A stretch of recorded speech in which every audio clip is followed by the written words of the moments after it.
오늘 하나님께서 주신 말씀 같이 읽도록 하겠습니다. 고린도전서 4장 6절에서 21절 말씀입니다. 고린도전서 4장 6절에서 21절 말씀.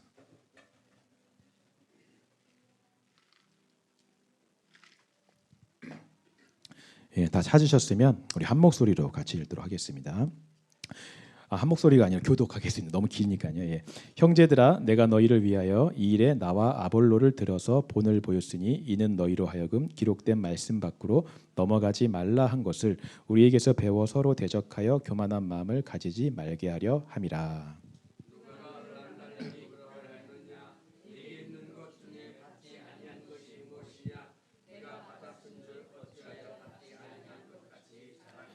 너희가 이미 배부르며 이미 풍성하며 우리 없이도 왕이 되었도다.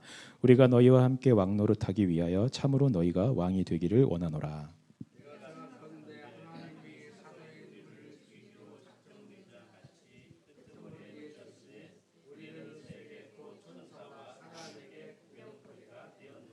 우리는 그리스도 때문에 어리석으나 너희는 그리스도 안에서 지혜롭고 우리는 약하나 너희는 강하고 너희는 존귀하나 우리는 비천하여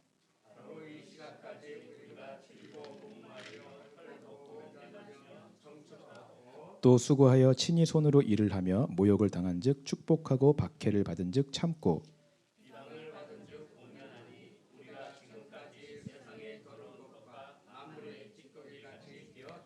내가 너희를 부끄럽게 하려고 이것을 쓰는 것이 아니라 오직 너희를 내 사랑하는 자녀같이 권하려 하는 것이라.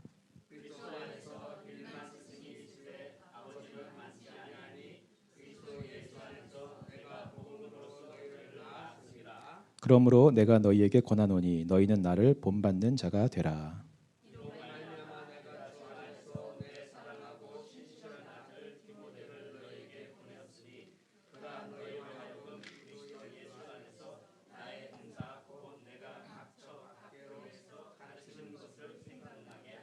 어떤 이들은 내가 너희에게 나아가지 아니할 것 같이 스스로 교만하여졌으나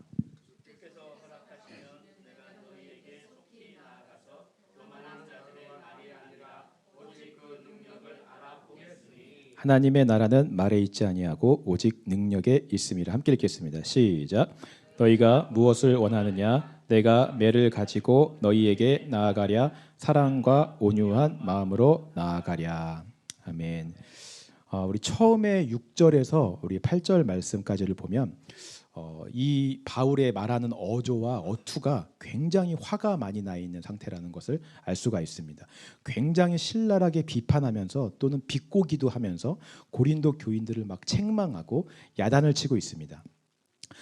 바울은 제가 처음에 고린도전서를 시작하면서 말씀드렸지만 사람들에게 굉장히 우유부단하다라는 말을 들을 정도로 복음을 전하기 위해서라면 웬만한 것은 다 그냥 포기하고 내려놓을 수 있는 굉장한 유연한 성격의 소유자였습니다. 유대인들에게 복음을 전하기 위해서라면 유대인들의 방법으로 그들에게 다 맞춰주고요.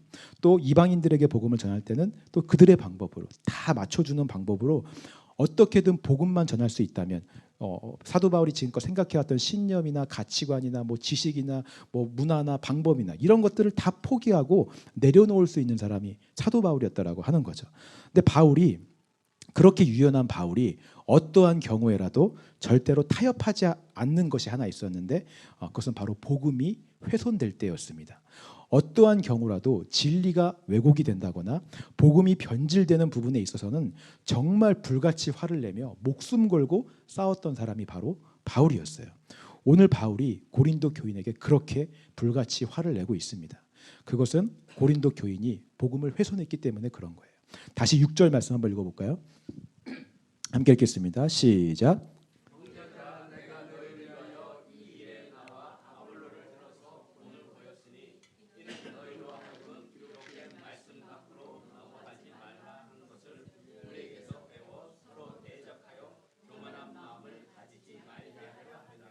바울은 분명히 기록된 말씀 밖으로 넘어가지 말라라고 이야기를 했습니다. 그러나 고린도 교회의 이 교인들은 성경의 이 진리 밖으로 넘어가서 세상의 지혜와 가치관을 따르기 시작했고요. 세상의 논리를 교회 안으로 가지고 들어왔어요. 복음을 넘어가서 세상의 진리와 가치관을 복음과 짬뽕시켜서 타협하고 변질시킨 것입니다. 그 결과로 그들에게 생긴 것이 무엇일까요? 고린도 교인들에게 교만이라고 하는 것이 생겼습니다. 7절 그 다음 절 말씀 읽어보겠습니다. 7절 시작. 누가 너를 남달리 구별하였느냐? 내게 있는 것 중에 받지 아니한 것이 무엇이냐? 내가 받았은즉 어찌하여 받지 아니한 것 같이 자랑하느냐?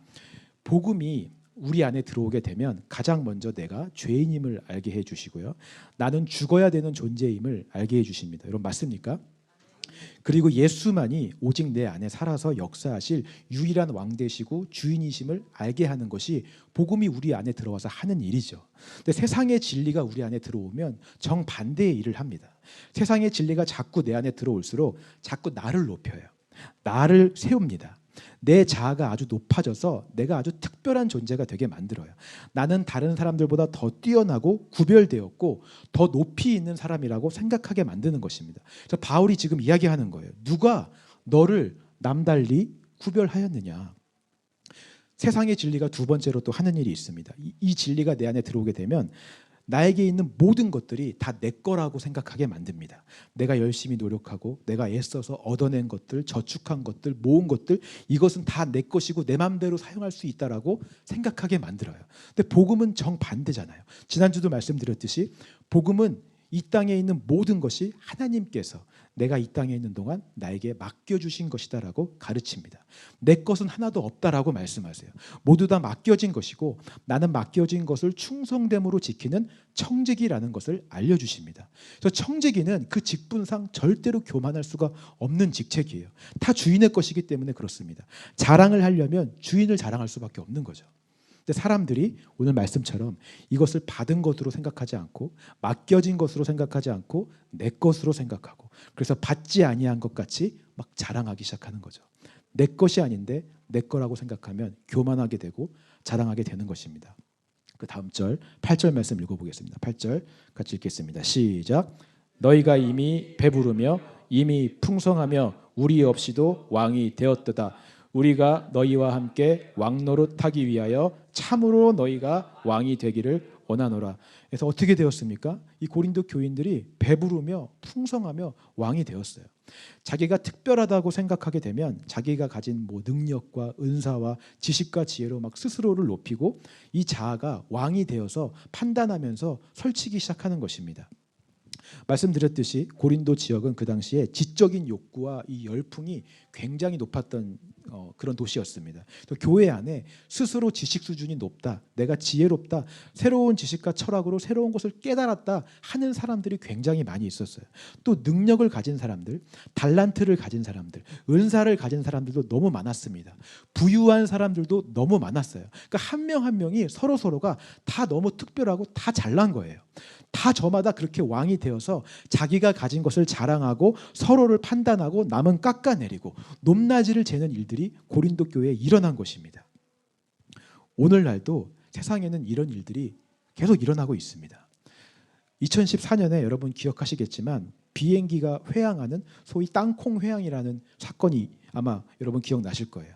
항공회사의 부회장 한 명이 스스로 특별하고 나는 구별되고 왕이다라는 어떤 그런 그런 생각 때문에 가고 있는 비행기를 회항시킨 아주 이슈가 된 그런 놀라운 사건이 있었습니다. 이것 말고도 너무나 많죠. 백화점에서 직원을 무릎 꿇린다든지 주차위원에 뺨을 때린다든지 다 내가 돈이 있으니까, 내가 부사장이니까, 내가 이런 능력이 되니까, 내 것이 이렇게 많으니까 난 이렇게 할 수 있다라고 하는 그런 생각에서 비롯된 사건들이었어요. 당연히 믿지 않는 자들은 세상의 가치관대로 사니까 이렇게 행동할 수 있는 것입니다. 어쩌다 한국인이라는 책을 쓴 허태균 박사가 이런 말을 했어요. 특별히 한국 사람에게만 있는 아주 유행어가 하나 있는데 그것이 뭐냐면 내가 누군지 알아? 라고 한다 이런 말이라고 해요. 조금만 자존심을 상하거나 무시당하는 일이 있으면 내가 누군지 알아. 내가 가진 것을 내세워서 내가 그런 취급을 당할 만한 사람이 아니라는 것을 자꾸 증거하고 싶은 게 한국인들의 특징이라고 하는 거죠. 내 아버지가 누군데, 내가 어디서 일하는데, 내가 어느 학교를 나왔는데, 내 출신이 어딘데, 자꾸 이런 것들을 가지고 내가 성취한 것들을 굉장히 중요하게 여기며 나를 특별한 존재로 여기며 나를 내세우는 것입니다. 근데 이런 것들이 나를 특별하게 만들어주고 나를 구별되게 해주는데 이것을 무시하면 화를 내는 거예요. 그래서 실제로 있었던 일이라고 해요. 이 허태균 박사님이 말씀하시는 거예요. 청주공항에서 있었던 일인데 비행기가 연착이 됐을 때 외국인 승객들과 한국인 승객들이 반응하는 모습이 전혀 달랐다라고 해요. 이 항공회사가 기상 악화 때문에 또 비행기의 안전상의 이유 때문에 충분히 설명을 하고 비행기가 연착될 수밖에 없다라고 우리가 보상도 해주겠다라고 충분히 설명을 하면 대부분의 외국 승객들은 다 이해를 하고 받아들인다라고 합니다. 근데 한국 사람들은 난리가 난대요. 상사를 데려와라부터 시작해서 4시간 책임져라. 내 이거 어떻게 할 거냐. 그러면서 그 자리에서 사람들끼리 대책위원회를 구성해 갖고 보상을 만들어낼 막 준비를 한다라고 하는 거죠. 이 실제 있었던 일이래요. 나만 특별하고 내가 손해를 보지 않고 내가 왕이 되어 사는 세상 사람들의 특징인 거죠. 근데 안타까운 것은 이런 모습이 교회 안에도 있다라고 하는 것입니다. 좀 부유하고 잘 사는 지역에 있는 교회는 아무래도 이제 그 지역에 사는 사람들이 많이 올 수밖에 없을 것입니다. 뭐 지역적 특색이기 때문에 어쩔 수가 없어요. 그래서 그런 교회 주차장에 가면 막 좋은 차들, 막 명품 차들이 막 아주 평범하게 보일 정도로 많이 있는 것을 보게 됩니다. 뭐 지역이 그러니까 어쩔 수 없지만 문제는 그 교회 다니는 사람들이 이것을 스스로가 가진 것으로 자랑하고 자기들은 구별되었다, 특별하다라고 생각을 하는 거예요. 스스로를 높이고 자랑하는 것입니다. 우리 교회는 상류층 교회, 돈 있는 자들만 다닐 수 있는 교회라고 여기고 자랑하는 거죠. 혹시나 그 교회에 좀 좋은 차를 타지 못하는 사람들이 오면, 좋은 집에 살지 못하는 사람들이 오면 은근히 이렇게 생각하는 거. 저 사람 여기 왜 왔지? 여기 올 만한 자리가 아닌데. 은연중에 생각하고 나와 저 사람은 사는 세계가 다르다라고 판단하는 거예요. 고린도 교회도 마찬가지였습니다. 아까 말씀드렸듯이 학력 수준이 굉장히 높고 또 지혜와 스스로 좀 많이 배웠다라고 깨달았다라고 하는 사람들이 많았어요. 근데 교회는 다양한 사람들이 모이기 때문에 학력 수준이 높은 사람도 있지만 많이 못 배운 사람이 올 수도 있습니다. 아무래도 학력 수준이 높지 못하기 때문에 사회의 상식이나 매너, 또 지식 이런 거에 부족할 수 있어요. 그래서 말투도 좀 거칠 수 있고 말이 부드럽지 않고 좀 교양 있고 매너 있지 않을 수도 있습니다. 그러면 소위 학력이 높다는, 스스로 지혜 있다라고 하는 이 고린도 교인들이 그런 사람을 보고 막 판단하는 거예요. 어떻게 저런 사람이 교회에 와? 수준 차이가 너무 나서 같이 못 있겠네. 막 이러면서 판단을 하고 정죄를 했다라고 하는 거죠. 다 자기가 왕이 되어 있고 스스로를 특별하게 구분하고 있는 거예요. 기록된 말씀을 넘어가면 이런 일들이 일어나는 것입니다. 스스로 높아지고 교만해져요. 바울은 이렇게 복음이 변질되고 복음을 넘어선 것을 참지를 못하는 것입니다. 그래서 굉장히 화를 내고 나무라면서 지금 야단을 치고 있는 거예요. 너희들 다 지금 8절 말씀 보시면 다 배가 불렀구나. 아주 나도 왕 노릇 좀 하게 너희가 꼭 제발 진짜 왕이 되기를 원한다. 아주 비꼬면서 막 비아냥거리면서 지금 혼내고 있는 거죠. 9절에서 13절 말씀 읽어보겠습니다. 9절에서 13절 같이 읽겠습니다. 시작.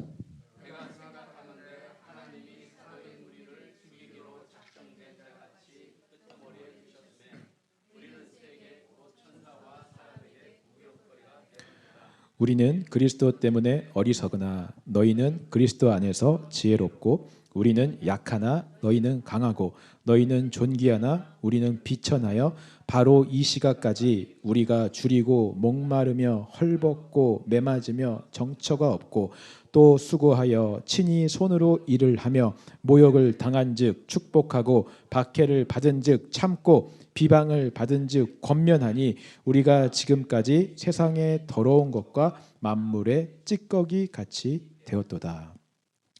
야단을 치면서 이제 바울이 진짜 복음이 우리 안에 들어와서 드러내는 우리의 모습이 어떤지를 이제 설명을 합니다. 9절 말씀 보면 죽이기로 작정된 자같이 끄트머리에 두셨다라고 이야기를 하고 있어요. 사도들의 모습을 지금 얘기하면서 복음이 들어오면 우리가 이렇게 된다라고 말하는 거예요. 이 표현은 그 당시 이제 고린도 교회 성도들이 가장 잘 이해할 만한 모습으로 지금 비유를 하고 있는 것입니다. 그 당시의 지배자가 로마라고 하는 나라였잖아요. 로마는 전쟁에서 항상 승리를 하면 승리 퍼레이드를 했습니다. 승리한 장군이 맨 앞에서 말을 타고 당당하게 걸어 들어오고요. 그 뒤를 따라서 사제들이나 귀족들이 따라 들어오고요. 그 다음에 로마의 병사들이 전리품을 가득 담은 수레와 함께 그 뒤를 따라서 들어왔습니다. 그러면서 그 퍼레이드의 가장 맨 끄트머리에 패한 다른 나라의 적군의 포로들, 사로잡힌 노예들이 끄트머리에 따라 들어왔다라고 하는 거죠. 그들은 모두 다 로마에 의해서 이 퍼레이드가 끝나면 죽이기로 작정된 자들이에요. 그들이 섬기는 우상 신들에게 심지어 제물로 바치기까지 했다라고 합니다. 그래서 그들을 제일 끄트머리에 세워갖고 이들은 죽이기로 작정된 자들이다라는 것을 알리고요. 모든 사람들이 그 끄트머리에 있는 사람들을 보고 조롱하도록 구경거리가 되도록 하는 것입니다. 세상적으로 볼 때 이 끄트머리에 있는 자들은 완전히 죽은 자이고요. 가장 낮고 천한 자이고 패잔병들입니다. 조롱의 대상이고 손가락질의 대상이에요. 바울은 오늘 복음이 드러내는 우리의 진짜 모습, 우리의 원래 모습이 바로 이렇다라고 얘기하는 것입니다. 스스로를 높여서 막 왕같이 높이 있는 자리가 아니라 진짜 우리 모습은 끄트머리에 있는 죽이기로 작정된 자들, 그것이 우리의 모습이다라고 이야기를 하는 거죠. 여러분, 제가 말씀드린 이 모습이 내 진짜 모습이라는 것이 인정이 되십니까? 만약 이것이 마음 깊은 가운데서 인정이 되지 않는다면 지금 우리의 상태가 기록된 말씀을 벗어나 있다라고 하는 증거인 것입니다. 세상의 가치관과 세상의 논리가 들어와서 나를 특별하게 세우고 나를 왕처럼 지금 만든 거예요. 그러나 복음이 내 안에 들어오게 되면 내가 이런 자라는, 끄트머리에 있는 자라는 게 분명하게 인정이 돼요. 제가 늘 말씀드리잖아요. 베드로가 예수님을 처음 보았을 때 주여 나는 죄인입니다. 나를 떠나소서 라고 말했던 것처럼 밝은 빛 앞에 서게 되면, 예수 앞에 서게 되면, 복음이 우리를 비추게 되면 그동안 보이지 않던 내 안의 죄와 더러운 것들이 다 드러나게 돼요. 내가 어떤 사람인지 비로소 알게 됩니다. 아, 내 죄로 인해 나는 죽기로 작정되어 있는 자구나. 그 끄트머리에 있는 자가 바로 내 모습이구나 라는 것을 알게 된다라고 하는 것입니다. 제가 이 예화를 한번 말씀드렸는지 잘 기억이 안 나는데요. 빌리 그레함 목사님이 집에서 방송 인터뷰를 하게 되었다고 합니다. 그래서 온 집안을, 이제 방송국에서 사람들이 오니까 온 집안을 구석구석 청소하고 깨끗하게 닦고 쓸고 아주 청소를 깨끗하게 했어요. 자, 그리고 이제 방송국에서 와서 이제 인터뷰를 하기 위해서 세팅을 하고 방송국 조명을 딱 켰는데 더 집의 조명보다 더 밝은 방송국 조명이 켜지자마자 눈에 보이지 않았던 먼지와 더러운 얼룩들이 집안 곳곳에서 드러나는 것을 보게 되었다라고 하는 것입니다. 치운다고 치웠는데, 깨끗이 한다고 깨끗이 했는데 더 밝은 빛 앞에서는 숨길 수가 없는 거예요. 복음은 가장 밝은 빛임을 여러분 믿으시기 바랍니다. 그 빛 앞에 서면 어떤 어둠도 숨길 수가 없고요. 아주 작은 티끌 먼지라도 다 드러나게 되어 있습니다. 그 말씀의 빛이 저와 여러분들을 비추면 우리는 우리가 어떤 사람인지 알게 돼요. 우리는 죄인이고 그 죄의 삭스로 죽기 작정된 사람이라는 것을 알게 되는 것입니다. 죽음의 형벌을 피할 수 없는 존재가 바로 우리라는 것을 믿으시는 여러분 되시기를 소망합니다. 13절에 그래서 바울은 이렇게까지 이야기합니다. 13절 한번 다시 읽어볼까요? 13절 시작. 비방을 받은 즉 권면하니 우리가 지금까지 세상의 더러운 것과 만물의 찌꺼기 같이 되었도다. 여러분, 이 만물의 찌꺼기라고 하는 단어는요, 그 당시에 이제 집안 청소를 할 때 가장 마지막에 나오는 모든 더러운 오물과 찌꺼기들을 모아 버리는 마지막 쓰레기를 가리키는 단어가 이 만물의 찌꺼기라는 단어입니다. 그러니까 더러운 쓰레기들과 오물의 집합체를 가리키는 거예요. 사도 바울은 자기가 바로 그런 존재라고 이야기하고 있어요. 복음이 드러내는 우리의 모습이 바로 이렇다라고 이야기하는 것입니다. 여러분, 이것은 자기를 비하하는 말이 아닙니다. 죄악으로 가득한 자기의 모습을 복음으로 명확하게 본 사람이 그 당시 표현할 수 있는 가장 추악한 단어로 자기를 있는 그대로 표현하는 그런 모습인 것입니다. 여러분, 이렇게 내 모습을 제대로 보면 어떤 일이 일어날까요? 내 모습을 제대로 보게 되면 그때부터 비로소 아, 예수가 어떤 분이시구나, 예수가 왜 필요한지를 알게 되는 거예요. 이런 만물의 찌꺼기 같은 나를 구원하고 살려주실 분은 정말 죄가 없으신, 정말 순결하신 예수님밖에 없음을 그때 비로소 알게 된다라고 하는 것입니다. 이거는요, 저의 개인적인 영적 체험입니다. 제가 기도하는 가운데 하나님께 저의 실제 모습을 좀 보여달라고 제가 기도한 적이 있었어요. 그 당시 저는 예수전도단이라고 하는 선교단체에서 훈련을 받고 있는 중이었습니다.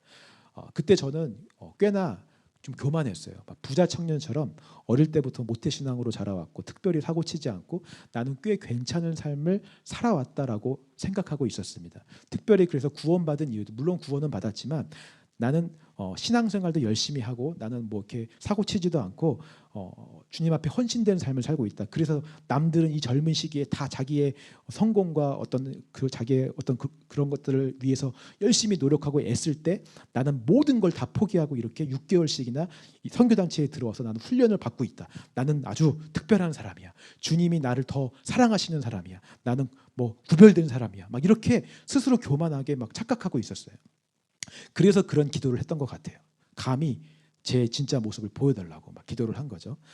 그렇게 기도했을 때 하나님께서 신실하게 응답하셨습니다. 그날 밤에 정말 제 안에 있는 모습을 보여주시는데요. 아주 짧은 시간이었고 아주 작은 부분, 다 보여주신 것도 아니고 아주 작은 부분만 빛을 비추어서 제 안에 드러내시는데 제가 그것을 보는데 숨을 쉴 수가 없었어요. 이 안에 정말 말로 표현할 수 없는 암흑과 어두움이 저를 집어삼키고 그 죄와 어두움이 저를 짓누르는데 숨이 막혀갖고 숨을 쉴 수가 없는 것입니다. 얼마나 교만한지, 얼마나 악한지, 얼마나 추한지. 저는 이 죄로 인해서 죽기로 예정되어 있는, 작정되어 있는 그런 끄트머리에 있는 자라는 것이 분명하게 보이는 거예요. 그 순간 제 입에서 누가 시키지도 않았는데 아주 당연하게, 아주 자연스럽게 예수님 제발 살려주세요. 주님 제발 살려주세요. 예수님만이 저를 살려주실 수 있습니다. 저를 구원해 주세요. 이 죄를 해결하실 분은 예수님밖에 없다는 것을 알게 되는 거죠. 그렇게 예수님을 부르짖었을 때 정말 놀랍게도 하나님께서 그 어둠보다 그 어둠을 집어삼키는 놀라운 예수님의 빛으로 저를 비추셨고 그 사랑이 저를 감싸주는 은혜를 제가 경험했어요. 그 즉시로 자유함을 얻고 평안케 되는 그런 체험을 제가 한 적이 있습니다. 짧은 영적 체험이었지만 만물의 찌꺼기 같은 저를 구원할 분은 예수님밖에 없다는 사실을 믿음으로 경험하는 말씀이 실제가 되는 그런 순간이었습니다. 여러분들에게도 이런 은혜가 있으시기를 주님의 이름으로 축원합니다. 내 모습을 보면 이렇게 예수님이 어떤 분이신지를 알게 되고 그 예수를 찾고 예수를 구하게 되어 있어요. 예수님을 부르짖게 되어 있습니다. 그리고 그 예수의 은혜 안에 계속 머물면 이제 바울의 이 고백처럼 이야기할 수 있는 거예요. 우리는 그리스도 때문에 어리석고 약하고 비천하고 줄이고 목마르고 헐벗고 매맞으며 정처가 없고 모욕을 당해도 축복하고 박해를 받아도 참고 비방을 받아도 권면할 수 있다. 이렇게 되는 것이죠. 여러분 이 고백이 그냥 말씀으로 듣고 끝나는 것이 아니라 정말 이 사도 바울의 고백이 여러분들의 고백이 되기를 주님의 이름으로 축원합니다. 정말 여러분들의 삶에서 이런 고백이 나오시기를 저는 소망해요. 누가 여러분들을 무시하고 자존심을 상하게 하고 끄트머리에 놓고 막 조롱하고 모욕해도 아 맞아. 내 안에 있는 이 옛사람, 이 본질의 모습은 그런 모습이 맞지. 끄트머리에 있고 죽기로 작정되어 있는 그 모습이 맞아. 나는 내가 지금 살아가는 거는 내가 잘나서 살아가는 것이 아니라 예수의 은혜 때문에 그냥 살아가고 있는 거야. 예수가 아니었으면 난 진작에 죽었을 인생이지. 나를 모욕하는 저들도 이런 예수를 알고 이런 예수의 은혜를 경험했으면 좋겠다. 내가 그들을 축복해야겠다. 바울처럼 내가 그들을 권면해야겠다. 여러분 이런 신앙이 우리 가운데 좀 실제가 되었으면 좋겠습니다. 말씀으로 보고 그냥 아 이렇게 한다더라. 바울이 이렇게 고백했다더라가 아니라 우리의 삶에서 이런 바울의 고백이 막 나오기를 소망해요. 조금만 누가 나를 무시하면 내가 누군지 알아. 성내는 것이 아니라 말씀은 말씀이고 내 삶은 내 삶이고 따로 구별되어 있는 것이 아니라 정말 이 말씀의 고백이 여러분들의 삶에서 실제가 되어 고백되어지기를 주님의 이름으로 축원합니다. 14절에서 15절 말씀 읽겠습니다. 14절 15절 같이 읽겠습니다. 시작.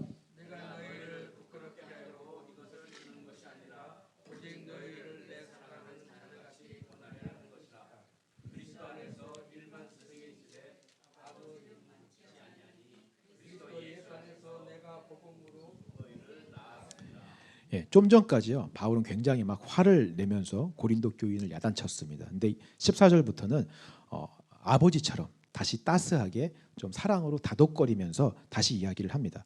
너희는 내 사랑하는 자녀들이다. 그리스도 안에서 1만 스승은 있을 때 아버지는 많지 않으니 내가 복음으로 너희를 낳았다. 바울은 자신을 스승이라고 표현하지 않고요. 아버지라고 표현을 합니다. 여기서 이 스승이라고 하는 단어는요.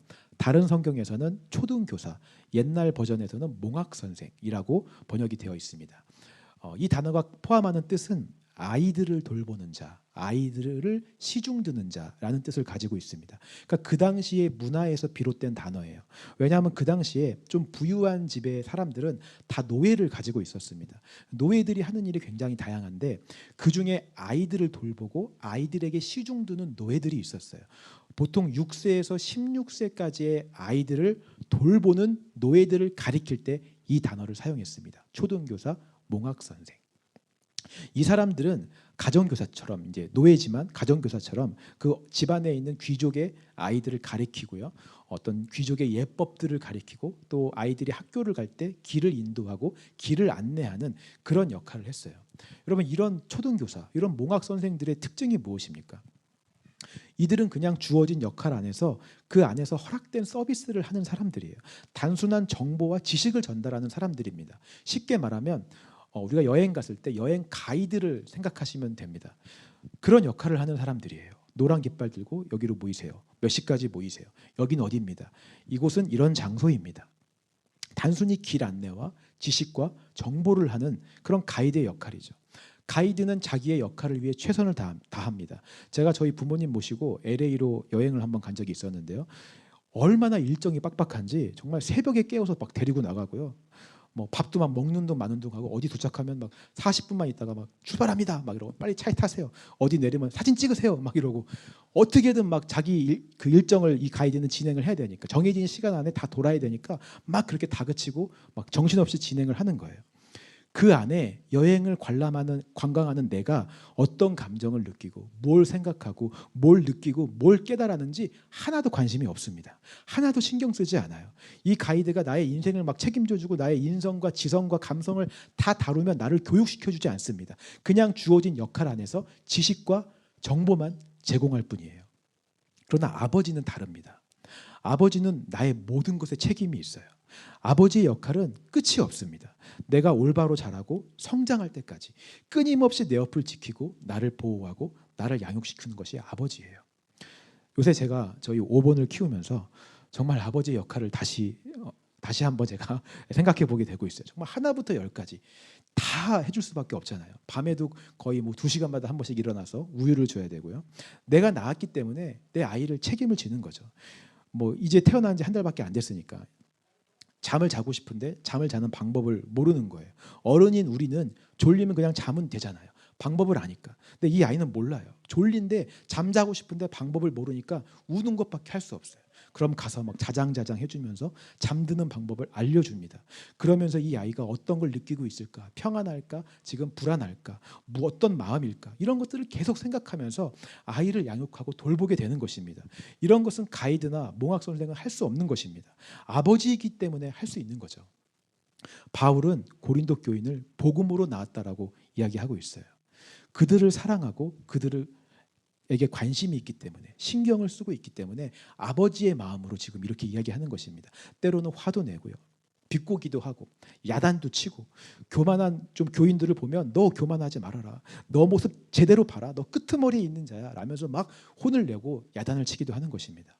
아비로서 할 수 있는 모든 책임을 다 하는 거예요. 그들이 정말 잘 자라기를 원하기 때문에.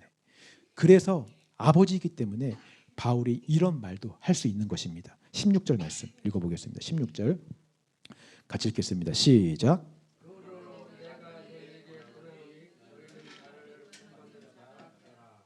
자, 여러분 이것은요. 바울이 절대로 나는 거룩하고 나는 완전한 사람이기 때문에 나를 본받아라 라고 이야기하는 것이 아닙니다. 이 세상에 내가 완벽하니 나처럼 해라, 나를 본받으라 라고 말할 수 있는 사람은 아무도 없어요. 방금까지 이야기했듯이 아버지이기 때문에 아버지의 마음으로 이야기를 하는 것입니다. 아버지가 아이에게 자전거를 처음 가르쳐 줄 때 아들아 아빠처럼 해봐 라고 하면서 먼저 자전거를 타는 모습을 보이는 것처럼 바울이 먼저 해보고 먼저 그 길을 걸어보고 나를 따라와라. 그 길을 걸어가라. 내가 이 길을 걸어갔으니 먼저 걸어갔으니 내가 걸어가는 그 모습을 보고 너도 따라와. 나처럼 해봐 라고 지금 이야기를 하는 것이죠. 그렇다면 바울이 먼저 갔던 그 길은 어떤 길입니까, 여러분? 다시 우리 9절에서 13절 말씀 한번 볼까요? 예, 이 길이에요. 위에서 얘기했던 그리스도 때문에 매맞고 어리석고 약하고 비천하고 모욕당하고 끄트머리에 있는 자의 길, 죽이기로 작정된 자의 길, 만물의 찌꺼기가 되는 그 길, 십자가의 길을 내가 먼저 갈 테니까 너희는 나를 따라와라 라고 지금 이야기를 하는 것입니다. 여러분, 로마의 병사들이 승리 퍼레이드를 막 할 때 그 끄트머리에 누가 서고 싶겠습니까? 세상 사람들은 다 가장 앞에 서는 자리를 택할 거예요. 그래서 이 땅에서 다 악착같이 일하잖아요. 돈 벌고 스스로를 구별해서 특별하게 만들고 다 왕이 되려고 애를 씁니다. 그렇게 악착같이 사는데 조금만 누가 무시하면 그래서 내가 누군지 알아 라고 막 화를 내며 자기를 내세우는 거예요.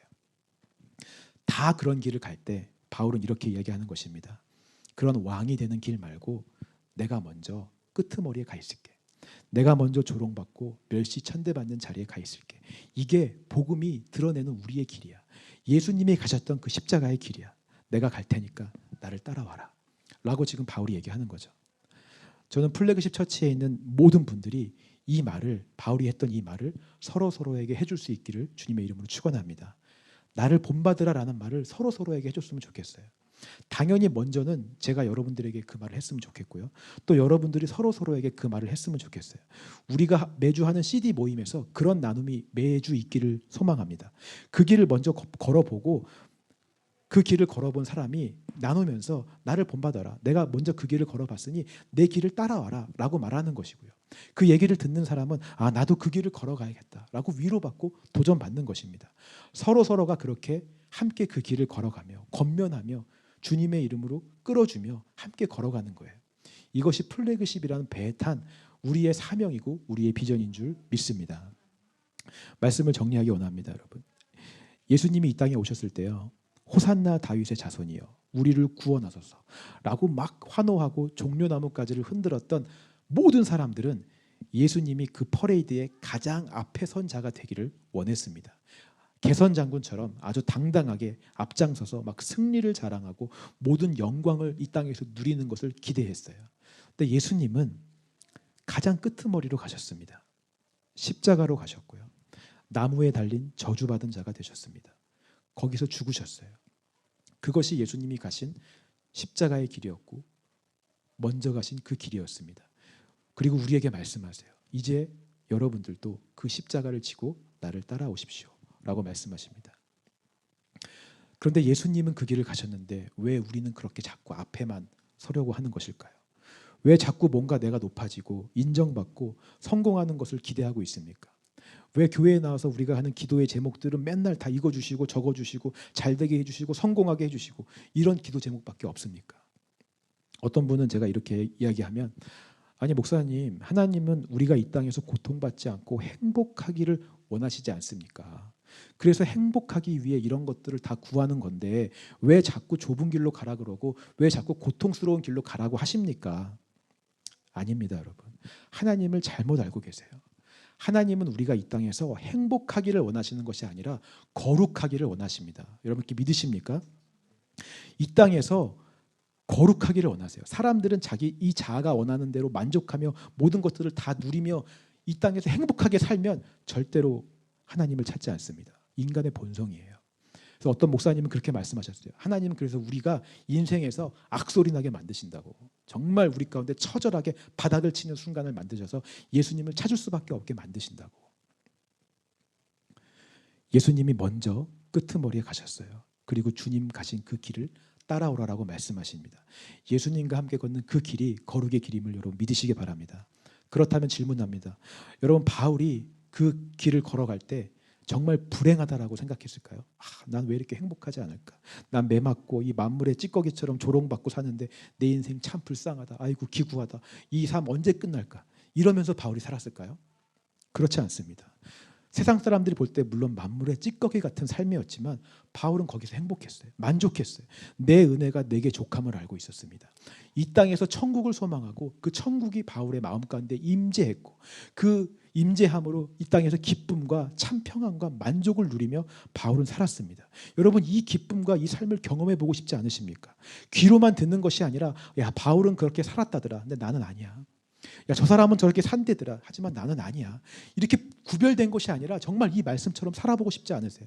만물의 찌꺼기처럼 살아가지만 행복한 삶, 천국을 내 이 땅에서 누리는 그 기쁨과 평안의 삶을 살아보고 싶지 않습니까? 예수님은 여러분들이 그런 삶을 살기를 원하세요.